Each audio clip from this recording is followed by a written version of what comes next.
Jason Wood, he's a bit of a different cat. Do you agree with his hot or cold take here? The barbecue, he couldn't see flames. There were no grill marks. Yeah, well, I heard the meat was fake and maybe the insides of the meat was actually fake as well. You know, it's important to have a balanced diet, and I think fish is actually often better for you than too much red meat. So there's a lot of issues there to unpack. This is why the Nats hate you. Any commentary on this in the great state of Victoria? I'm a medium rare kind of guy myself, Tom. I hear Jason likes his steaks well done, which is in the steak world a real crime. Yeah, so that is. Jason. If I were Jason, I think he's got some explaining to do why he likes his steaks well done and not medium rare as they should be cooked. If you're watching, Jason, we'll give you right of reply. You've got until the end of the program to confirm whether you do like them well done. Let's talk about the Jenkins review that's out today. Part of this has a safe and respectful workplace program, and MPs are encouraged to do this course, and they have to declare if they've done it or not. So do you want to come out now and say whether you've done the course? Has it been offered to you? Yes, absolutely. And this is the course that has been running for the last couple of months, and I participated and I found it really useful. A lot of courses in workplaces can be sort of like, oh yeah, I knew that. Did you go, okay, that right? Here's a situation where I should be more mindful of this, whatever it might be. Did you find it? Absolutely, and I think in any MP would have this experience that we have not just our own staff, we have organisations where we have literally hundreds of volunteers who come and help and participate in the democratic process, and it's really important that we are providing a safe place for not only our staff, but all of the people who come and associate with our campaigns. And I found it to be really useful, really practical conversations, and I think this is a really useful and important conversation to be had, not just in political parties, but in the parliament as well. Andrew, have you done the course? I'm down to do the course. My staff have done the training, and I think... So you're going to? Yeah, of course. Right. I think in relation to the report, obviously I haven't read it, but these are acutely sensitive issues, and I do want to read the report before making any comments on it. That's fair enough. Yes, that's fair enough. So it's due to be tabled today. We're all talking about this new variant, of course. Let's hope it's the less lethal version of the virus, and that would be a great result. But already delay in students getting back. It's a huge industry. What are your thoughts? So December 1 is supposed to be when students and also skilled migrants are getting back. That's tomorrow. 2 days before that happens, suddenly a 2-week delay. Was that the right call? I think we have to follow the health advice, but there are two other things I would say. First of all, that quarantine is something that we should have been finishing by now, not getting started. And the Prime Minister has had ample opportunity to have quarantine facilities set up around the country, and he hasn't done that. And he promised he would, and he's failed on that front. The other thing to say is that the talking points last week that the Prime Minister was rolling out around the country was that government needs to get out of people's lives. Well, the government has just gotten back into people's lives in a big, big way. He's put a pause on a $40 billion industry in Australia. But you're saying it was the right decision to do. Yeah, but I'm also saying the Prime Minister's full of crap. And what he's saying one week is completely different to what he's doing the next week. What the old facts change, so I change. Isn't that what happens when you get a new variant? Well, maybe the Prime Minister should put less stake in the focus groups and more stake in actually being the leader of this country. All this stake talk. What are your thoughts? Was this the right call? It's described as precautionary. Well, I think they need to do a bit more work on understanding what exactly this variant is going to do. I hope that there's no further delays because we need to get people in the country. We need to bring people in to do some work here because there are a lot of businesses facing massive skill shortages, and we want to educate these people, which is a huge export. Are we going to keep doing this every time? We can't. We clearly can't. Variant like this. We can't do it. I mean. So why are we doing it now? But we can't do it. Well, I think you can have a pause while you do an assessment, but you can't have a stop-start approach to borders opening. But this is stop-start. Well, it was about to open. Right. So once they're open, let's say.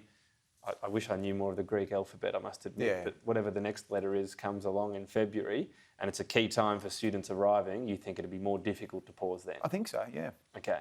So this is only happening now because it hasn't actually restarted yet and we've got more time? Well, I think that's right. Okay. What are your thoughts on that?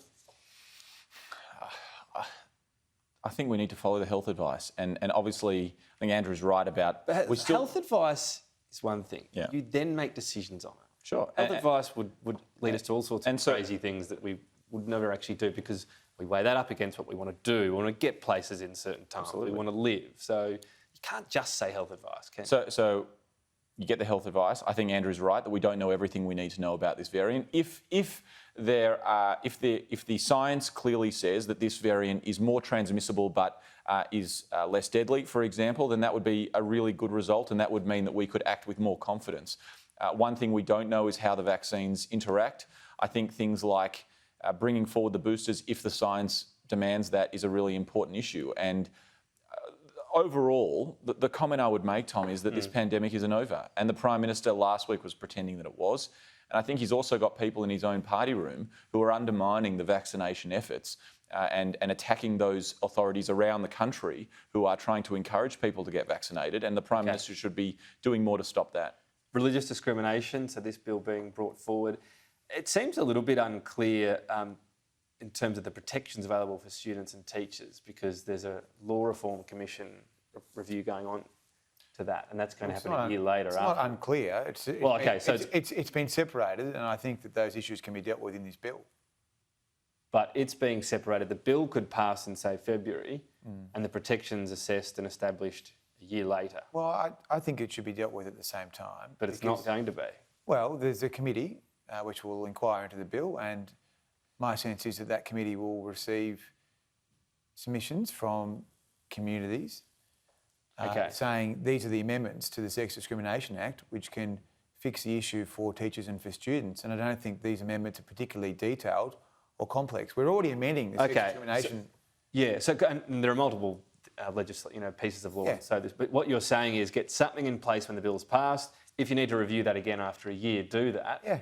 But have something in place initially. My view is we need to stop gay teachers being sacked, and we need to make sure that gay students are not ejected from schools. And this can be addressed in this bill. If those protections aren't explicit in the bill, will you vote for it? Well, let's see. Let's see. No, let's see. I don't know yet. There's a committee process. We've got to go through I know we don't know if they will be, but if they're not in there, will you support the bill? Well, let's see. There's a committee process. There are some novel clauses in the bill that need to be assessed by the parliamentary committee. Okay, but if all the protections are put off for that review and not included in the bill, will you vote for it? Let's see.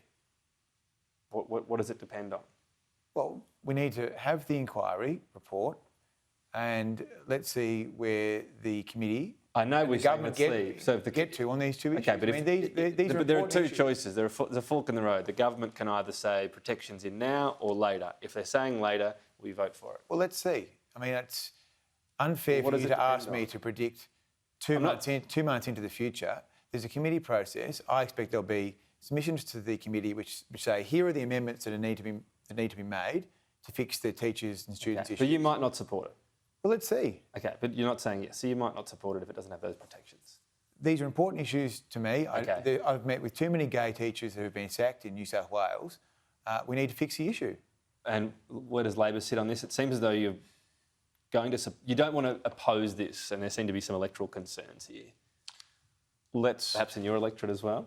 I think that my electorate has people who come at this issue from both sides. I'd honestly say, Tom, and that I think there are some people in my electorate who have real concerns with the bill, and there are some people who feel that there are aspects of the bill that would be worthy of support.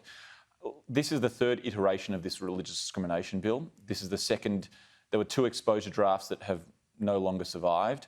I think that clearly the Attorney General and the Assistant Attorney General have differences of interpretation on this bill. I think it's clear that the Attorney General has sought for more consultation, which is why they've been referred to the Human Rights Joint Committee. Let's let that committee process unfold and see where the bill lands. Got to leave it there, Josh. Andrew, thank you.